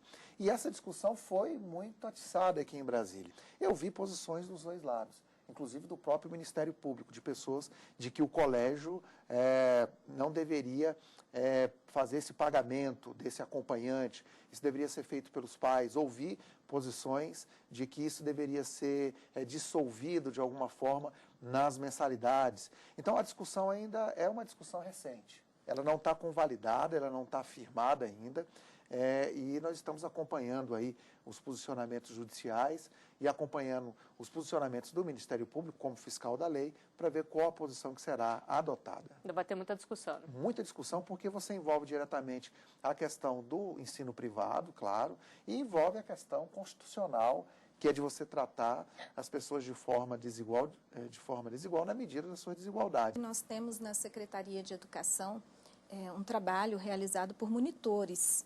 Então, quando essa criança necessita realmente de um atendimento mais individualizado na escola regular, nós temos os monitores que acompanham na sua higiene pessoal, né? No ensino público. No ensino público. Inclusive, hoje nós temos uma realidade na rede do Distrito Federal de muitas crianças das escolas públicas têm passado para a rede pública, né, das escolas particulares, quer dizer, passado para a rede pública, em função desse atendimento com maior olhar, né, com um olhar diferenciado que, infelizmente, as escolas particulares ainda não conseguiram fazer. Inclusive, eu tenho ouvido exatamente de alguns empresários na área particular, exatamente isso. Olha, a gente não tem condição de ofertar um trabalho nesse nível, então a gente faz um encaminhamento ao setor público, realmente que sai na frente. Mas eu acho que, e penso, professora, que o exemplo tem que ser dado para todos. O Estado já está fazendo a sua parte, mas a iniciativa privada também tem que fazer a sua parte. E nas ruas as pessoas falam sobre a importância da inclusão de pessoas com deficiência. A equipe do Artigo 5º foi conferir as opiniões. Os estudos têm demonstrado, tanto da pedagogia como da área da educação específica, que a socialização dessas crianças é o caminho mais correto e que leva a uma evolução bem maior. É normal que uma criança com necessidade especial estudar com uma criança normal. Isso não vai influenciar em nada. Isso ajuda mais ele para adquirir conhecimento. Isso é bom para elas, e é provado que é. E também é bom para as outras crianças, para as crianças ditas normais, né? Entender as dificuldades dos outros. O ambiente familiar, o ambiente de convívio do ser humano, seja ele de qual tipo for, com estimulação, né, o máximo possível, é o que ajuda o desenvolvimento de qualquer ser humano. A educação é um espaço para transformar preconceitos, é um espaço para desfazer a ignorância e na medida que a gente deixa de ser ignorante, a gente diminui o preconceito. Professora Maraísa, a inclusão realmente ajuda os dois lados, todo o tipo de estudante, como disseram os entrevistados? Eu acho assim, interessante, desculpa até um sorriso um pouco sarcástico, mas as pessoas falam muito da inclusão da pessoa com deficiência como socialização. Lógico, é importante essa socialização, mas não é só isso. A criança, a pessoa com deficiência, ela não está na escola somente para uma socialização. Ela está lá para aprender, para adquirir conhecimentos de vida como qualquer outra criança. E para isso ela precisa de uma adaptação curricular, ela precisa de ferramentas específicas para a sua necessidade. O professor que trabalha com essa criança, ele precisa entender que conteúdos de vida precisam ser ensinados. O que eu preciso ensinar para o meu aluno hoje para que amanhã ele possa? Possa o quê? Sobreviver na vida. Não são aqueles montes de conteúdo que a gente tem na LDB, mas são conteúdos de vida. Por exemplo, a matemática, aprender o dinheiro, aprender a fazer um troco para sobreviver na vida. Então, a inclusão, ela não é somente a socialização. A criança com deficiência, ela não está na escola somente para se socializar, para fazer coleguinhas, fazer amizade. E nem para as outras que não têm deficiência aprenderem a conviver com a diversidade. O objetivo da inclusão não é somente esse. Mas isso tem ajudado na profissionalização, por exemplo, das pessoas com deficiência, o fato de estudar numa escola inclusiva? A importância da profissionalização para essa pessoa com deficiência intelectual, com o plano Viver Sem Limite, a gente vê que eles agora vão ter acesso ao Sistema S. Mas não é só o acesso, né, doutor Yuri? Precisa ter uma adaptação toda de conteúdos dentro do Sistema S, para que esse aluno consiga realmente aprender a desenvolver como qualquer outro aluno lá dentro. Como a senhora sempre falou muito bem, nós temos que ter uma adaptação com responsabilidade. Sim. Não é partir do pressuposto que eu estou com pena ou com dó da pessoa. Eu acho que o processo ele é muito mais amplo do que isso. Passa, inclusive, acho que muito bem colocado aqui pela professora, a questão da própria ideia construtivista do conhecimento, ou seja, você estabelecer um preparo à pessoa com deficiência, mas um preparo para a vida. Né? Um preparo real. Exato, que ele vai ter a oportunidade de desenvolver o conhecimento dentro de uma sala de aula, dentro de um laboratório, mas que ele vai sair dali e ele vai servir como um exemplo e vai passar esses conhecimentos para a sua vida pessoal, para a sua família, quer dizer, para os seus entes queridos, então, e para a própria sociedade e o meio onde convive. Então, nós estamos dentro de um processo de construção de conhecimento e esse processo de construção de conhecimento, ele tem que ter um retorno social muito intenso. Agora, para ter o retorno social, que é a sociabilidade, você tem que dar o aprendizado adequado, um aprendizado livre de discriminação, um aprendizado livre da intolerância, um aprendizado livre do racismo. E a educação Então, é a ferramenta para poder diminuir o preconceito? O primeiro passo, eu diria que seria isso, porque a educação ela participa de um processo de conscientização. Quando você está aprendendo, nós estamos nos conscientizando daquela verdade. O Estado, a sociedade civil, deve olhar para a deficiência específica de cada um e dar o tratamento digno àquela pessoa, dando oportunidade para que aquela pessoa também possa realizar as suas tarefas na medida do possível. Então, esse é o verdadeiro princípio do respeito à dignidade da pessoa humana. Professora, só para encerrar, eu queria que a senhora falasse o que é preciso para garantir dignidade para as pessoas com deficiência. A gente precisa ver que a pessoa com deficiência ela tem direito a todas as políticas públicas. A pessoa com deficiência ela não é da educação, né? Como a gente tem trazido bastante as discussões, a inclusão na escola, enfim. Mas a pessoa com deficiência ela é da nossa sociedade. Né? Cabe a nós, enquanto cidadãos, ajudarmos na formação desse ser humano. Né? Então, eu estou num shopping, ajudar essa pessoa a utilizar uma escada rolante, a utilizar um elevador, a ensiná-la realmente. A gente, como cidadão, pode fazer a nossa parte, todos nós podemos fazer a nossa parte para dirimir também esses pré-hífen conceitos, né, que foram colocados aí na educação especial. Bom, e com essa constatação nós chegamos ao final de mais um Artigo 5º. Doutora Maraísa Estevam, doutor Yuri Mello, eu agradeço a presença de vocês aqui conosco e você também pode fazer parte do nosso programa, mandando sugestões para o e-mail artigo5@stf.jus.br. A gente se vê na semana que vem. Até lá.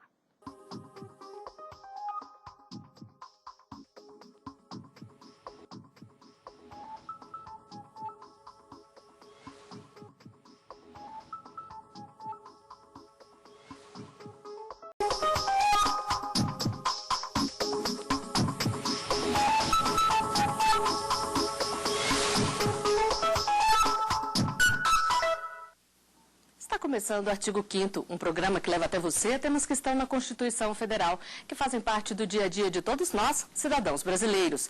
No programa de hoje vamos falar sobre herança vacante, que é declarada quando a pessoa não deixa herdeiros e nem testamento. O artigo 5º garante o direito de herança e define ainda que a sucessão de bens de estrangeiros que moram no país deve ser regulada pela lei brasileira em benefício do marido, da mulher ou dos filhos, a não ser que a lei do país de origem de quem deixou a herança seja mais favorável a eles.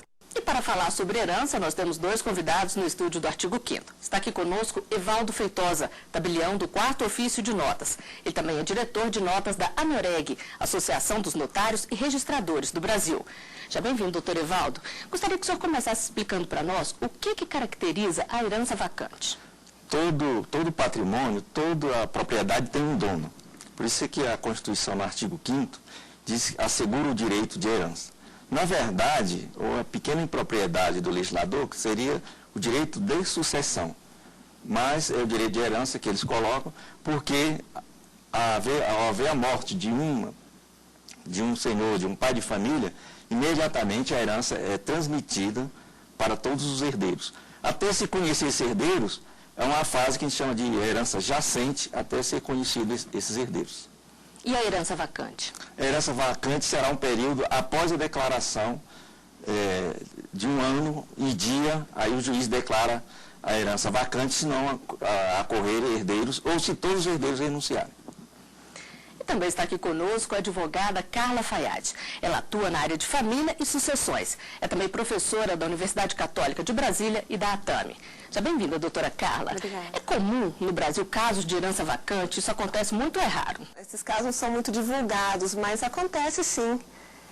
Há pouco tempo eu estava até fazendo uma pesquisa no nosso Tribunal de Justiça, vi alguns casos de bens deixados em Taguatinga. Acontece, a herança vai ser jacente quando a pessoa que falece não deixa nenhum sucessor e também não deixa nenhum testamento dando uma outra destinação ao seu patrimônio. Então, essa situação de uma herança jacente é uma situação, na verdade, fática. Quando uma herança é jacente? Quando, de fato, não tem ninguém que venha reclamá-la. Só que essa situação da jacência vai ser sempre uma situação transitória. Por quê? Uma herança não pode ficar de eterno sem dono. A jacência termina com a entrega desse patrimônio ao sucessor que se habilitar ou com a declaração judicial de vacância.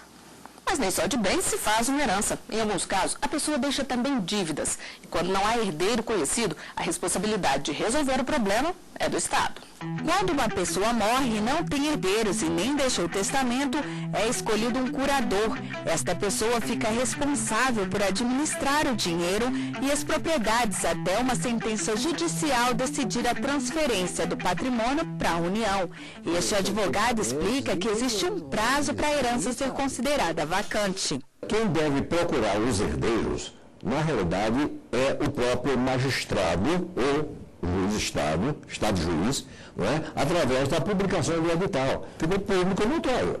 Então, tem ali já o próprio edital convocando, é público. E é um ano para que os herdeiros se habilitem. Mas o que fazer quando a pessoa morre e deixa dívidas?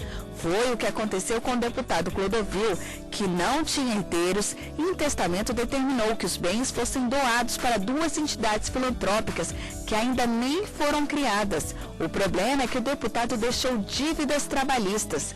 Foi feito um leilão com peças e móveis do estilista. O valor arrecadado foi usado para pagar os credores. Quando o juiz faz a arrecadação, que é ainda herança jacente, os credores imediatamente se habilitam para receber aquele crédito. Então, é uma normalidade que primeiro venham os credores. Doutor Evaldo, essa é a regra em qualquer caso, primeiro são os credores? A herança responde, né, até a sua força pelas dívidas deixadas pelo autor. Então, enquanto tiver algum credor, terá que ser pago, os credores terão que ser pagos com a força da herança, até a força da herança.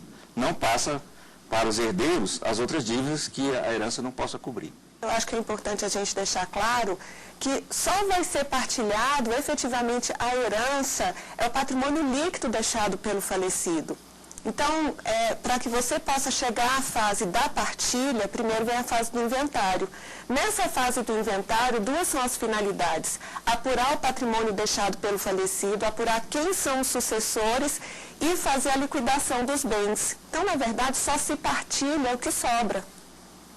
Esses credores, eles têm a prioridade, por quê? Porque você não vai priorizar os herdeiros, os sucessores, em detrimento dos credores. Se a dívida for deixada pelo morto, o patrimônio do morto tem que saldar a dívida que ele fez, né, em vida. E se esse dinheiro não for suficiente para pagar a dívida, doutor Evaldo, como é que ficam os credores? Os credores ficarão no prejuízo. E os herdeiros só terão direito até a força da herança. Há algumas exceções, apenas as dívidas de alimentos. Aí passa adiante. Aí passa adiante. Doutora Carla, no caso do Clodovil, que deixou o dinheiro para 2 fundações que ainda nem foram criadas, quem é que fiscaliza o que vai ser feito com o que sobrar depois de pagar os credores? Olha só, a primeira coisa, é complicado a gente afirmar alguma coisa sem saber o que efetivamente constou no testamento do Clodovil. Mas a nossa legislação permite que você, num testamento, beneficie uma pessoa jurídica, no caso em forma de fundação, determinando a criação dela. O Ayrton Senna também fez isso, fez um testamento em que ele determinou que fosse criada uma fundação com parte do patrimônio dele. Então, a priori tem que se verificar se no testamento foi determinado um testamenteiro para fiscalizar o cumprimento desse testamento, ou se o Clodovil, no testamento dele, indicou quem ele gostaria que administrasse esse patrimônio. Mas, a priori, deve ter, nesse processo de cumprimento do testamento dele, um testamenteiro que, se não indicado por ele, o juiz deve ter indicado, que vai zelar pelo fiel cumprimento do testamento. Em seguida, o que restar desse patrimônio, porque os credores dele certamente se habilitaram nesse processo. Pagas essas dívidas, o que restar do patrimônio, no próprio curso do processo de cumprimento do testamento, vai se determinar quem vai ficar responsável pela criação dessa fundação e a administração dela. Agora, o Ministério Público sempre vai fazer o papel de fiscal, né? Nesse caso, em qualquer caso, só haverá a criação da fundação se houver bens remanescentes para criar a fundação.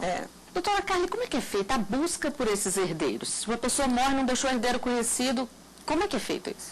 É interessante que a própria doutrina, ela traz assim, várias histórias sobre isso, vários casos. Alguns dizem que é a própria autoridade policial que dá notícia ao juiz. Em outros casos, quando é feita a certidão de óbito, verifica-se, o declarante tem que informar se o autor da herança deixou ou não herdeiros. Na hipótese do declarante da certidão de óbito informar que a pessoa não deixou nenhum sucessor, aí seria esse notário que faria a comunicação ao juízo. Mas eu conheço uma história, por exemplo, que um vizinho cuidou do outro enquanto ele ficou doente, e aí veio a óbito, e aí esse vizinho achou que porque ele havia ficado cuidando do outro durante todo o tempo em que ele esteve doente, ele seria o sucessor. Então ele foi lá e ajuizou o inventário reclamando o patrimônio. E aí o que aconteceu? O juiz pediu que ele provasse a condição dele de herdeiro, ele não tinha como provar, porque não basta ser vizinho e ter ajudado. Não basta ter cuidado, né? E ante a falta de nenhum dos herdeiros que estão nominados no Código, no 1829, no 1790, no Código Civil, e ante a falta de testamento, o juiz converteu esse processo de inventário em processo de arrecadação. Esse processo de arrecadação, diz o Código de Processo Civil, o próprio juiz ele tem que ir até a residência do morto, ele vai fazer uma pesquisa nos objetos deixados por ele, o Código fala que ele tem que olhar os objetos, cartas, na verdade, em busca de algum sucessor. O Código fala ainda que ele deve ouvir os vizinhos, inquirir as pessoas da casa. Na verdade, um primeiro momento nesse processo de arrecadação é uma busca que se faz acerca da existência de algum sucessor, algum herdeiro. E aí o que acontece? O juiz manda publicar um edital com prazo de 6 meses para que as pessoas venham, eventuais sucessores venham se habilitar. São publicados mais 3 editais. E aí, dentro desse processo de arrecadação, contado da data de publicação do primeiro edital, passado 1 ano, se ninguém se habilitou e se não tem nenhuma habilitação pendente, aí sim o juiz vai declarar a herança vacante. Neste caso, doutora, o vizinho poderia entrar como credor se tivesse alguma nota fiscal provando que ele gastou alguma coisa para a saúde, para a manutenção. Ele podia entrar como credor, não como herdeiro. E o que acontece se a herança for considerada vacante e depois aparecer um herdeiro? A incorporação não é feita ao município, ou ao Distrito Federal, ou à União, rapidamente, automaticamente. Durante 5 anos, qualquer um dos herdeiros, né, que aparecer vai entrar com a ação de petição de herança e pode reaver o patrimônio. Após a declaração de vacância, só não os herdeiros colaterais é que não podem mais se qualificar, se habilitar como herdeiros. Tem uma questão assim, são 12 os requisitos que o 1822 do Código Civil traz para que esse patrimônio incorpore o patrimônio do poder público. Tem que ter a declaração de vacância e o lapso temporal de 5 anos contado da data da abertura da sucessão, que é a data da morte. Tem um prazo que medeia essa declaração da vacância e o completar os 5 anos. Nesse meio tempo, aí tem que ser uma ação. Nesse meio tempo, o Estado já tem propriedade resolúvel. Ele tem propriedade, só que ele está aguardando completar os 5 anos da abertura da sucessão para que esse patrimônio se incorpore definitivamente ao patrimônio dele. Me procuraram uma vez com um processo de São Paulo, de um pesquisador do Paquistão, que veio para São Paulo e ficou lá trabalhando na USP. E ele não tinha nenhum parente aqui no Brasil. Então, ele faleceu no próprio apartamento dele. E aí, ante a falta de qualquer pessoa que viesse reclamar esse patrimônio dele, o próprio condomínio entrou com o inventário se habilitando como credor em razão das parcelas atrasadas. E aí, o que aconteceu? Houve a declaração da vacância, houve o cumprimento do prazo dos 5 anos, o apartamento dele foi incorporado ao patrimônio do município de São Paulo. 11 anos depois, apareceu a esposa e os 3 filhos dele. Só que aí, passado esse prazo de 5 anos, depois da declaração de vacância, cumpridos os requisitos da lei, eles não têm mais como se habilitar, eles não tinham mais como, o patrimônio já era de São Paulo, do município de São Paulo. E no próximo bloco você vai saber mais sobre testamentos. O artigo 5º volta já.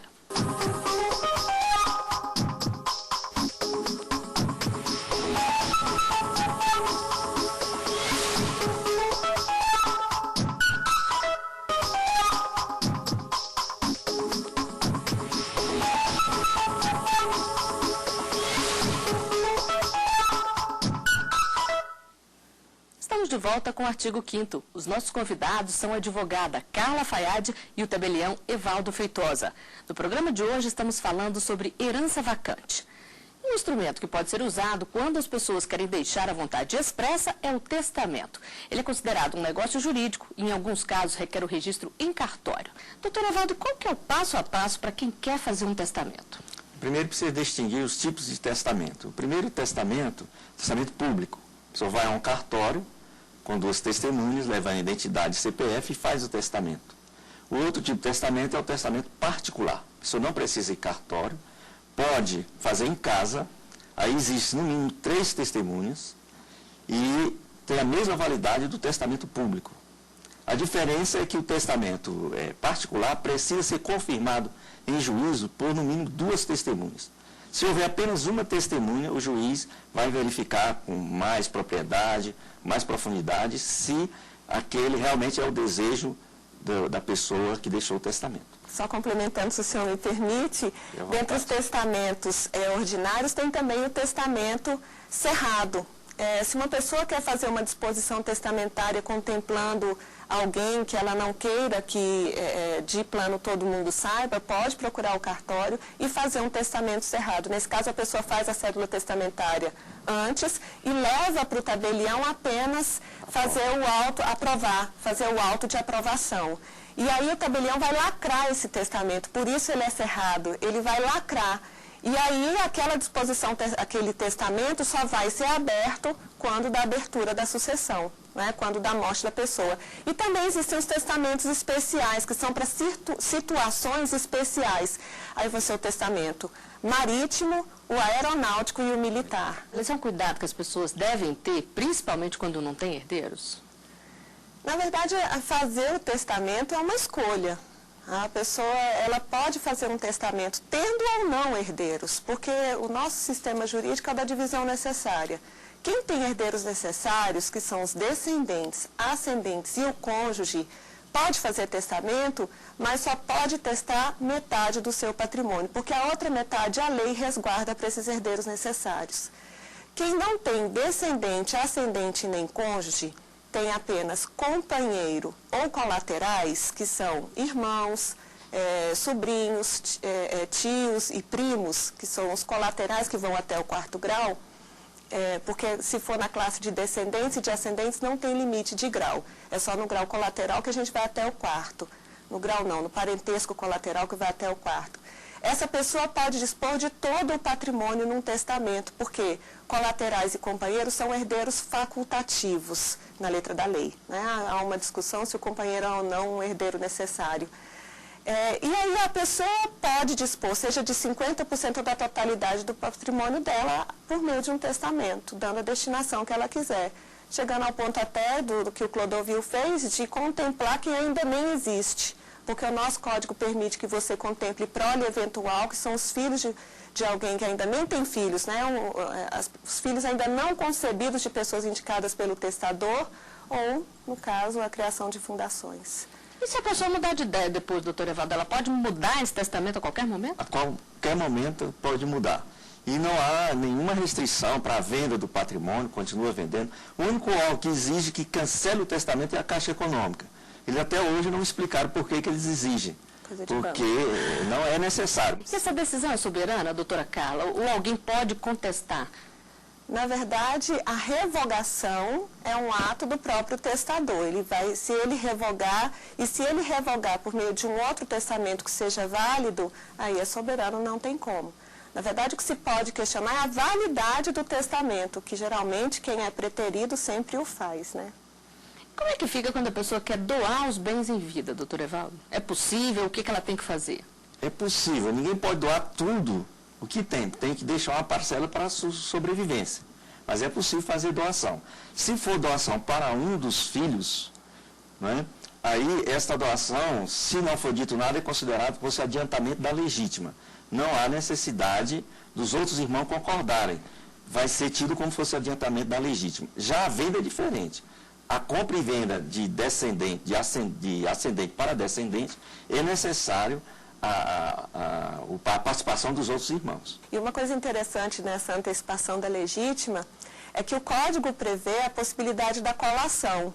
Então, que é isso? É muito comum, por exemplo, o pai que doa um carro para um filho, às vezes doa uma casa para um filho e não doa para o outro. Então, quando um ascendente faz uma doação para um descendente, o Código considera que é a antecipação da legítima.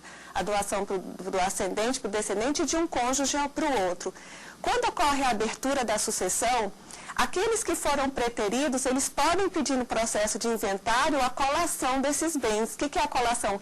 Que aquele que recebeu uma doação em detrimento dos outros, na verdade que teve um privilégio, traga aquele bem de volta para que haja uma partilha justa. Para igualar as legítimas, que diz o Código. E aí é interessante que mesmo que essa pessoa que recebeu a doação não tenha mais o bem, ainda assim ela tem que colacionar.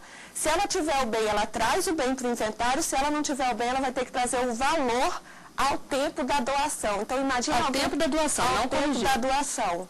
Mas imagina, por exemplo, alguém que ganhou um carro. A tendência do valor do carro é desvalorizar, ao contrário de um imóvel, por exemplo. E aí, isso é algo que é muito importante. Quando um pai fizer uma doação para um filho, seja de um carro, de um imóvel, o que quer que seja, ele pode fazer, por meio de um testamento ou uma escritura no momento da doação, ele pode dispensar aquele descendente da colação. Se ele não fizer isso, uma dispensa expressa da colação, quando ocorrer a abertura da sucessão entre os outros filhos, entre os outros descendentes e até os netos, se vierem por direito de representação, podem reclamar que aquele que recebeu a doação em detrimento do outro traga o bem para que haja essa justa divisão da legítima. Então, o que se percebe é que não há grande vantagem em fazer essa partilha em vida, fazer essas doações, porque no final tem que fazer a colação para ver se igualou as legítimas. E outra, dá mais confusão. Não, tem gente que acha que se fizer uma partilha em vida vai fugir, por exemplo, do imposto. E é uma ideia falaciosa, porque você vai pagar um imposto de transmissão, causa morte e doação de 4%, seja em razão da morte, a transmissão acontecendo depois da abertura da sucessão, ou seja em vida por meio da doação. Vai ter que pagar um imposto do mesmo jeito. E no caso da herança vacante, se depois for descoberto um testamento que ninguém tinha conhecimento, tem algum valor ou perde também? Se ocorreu a declaração de vacância e passaram 5 anos contados da abertura da sucessão, não tem mais nada a fazer, esse patrimônio já incorporou o do Distrito Federal, município ou União, dependendo da localidade onde esteja o patrimônio do morto. E o que não falta é sugestão sobre o que deve ser feito com o valor arrecadado na herança vacante. A equipe do Artigo 5º foi conferir as opiniões.